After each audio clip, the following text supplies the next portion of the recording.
All right, so today we're going to be starting Birdwatch 2.0. So this is when we use some of our more advanced HTML and CSS skills to make our website gain more control over how it looks. So throughout this tutorial, we'll work through basically all the same steps like we did in website 1.0, but you'll start adding in things such as themes, spacing, and adjusting sizes, and also eventually a hover effect over each of your buttons like this.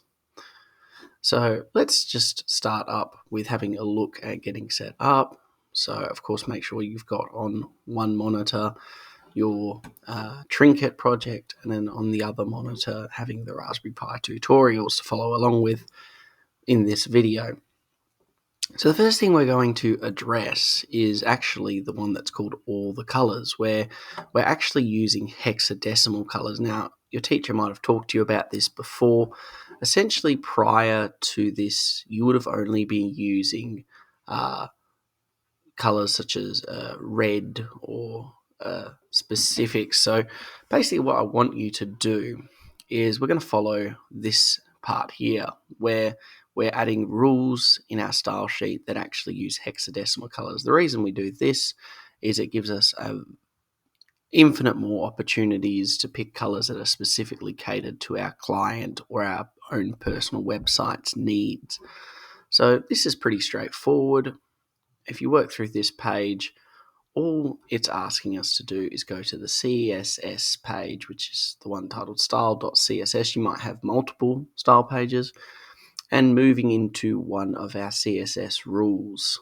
So, and altering what this particular value here. Now, it's really important when selecting a hexadecimal color that you copy the code, but prior to it, you put in the hash key. So what we're going to do, we'll just show you an example of this in practice. So I'm going to change the background color.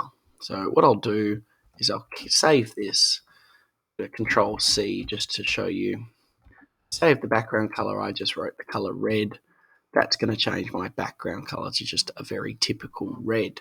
But if I want a specific shade, so if I type in, for example, purple, I'm going to get a type of purple, but let's say I want a very specific purple, like a Fremantle Dockers purple. That's when I would go to a hexadecimal. So I'm going to type in hexadecimal color picker. So just there. And I'm going to select this first one here, typed in color picker HTML color codes. Now, say I want a very specific shade of purple. I'm going to go something a little darker like this. I would then select this value, Control C, or right click, copy, and then I'm going to paste that right there.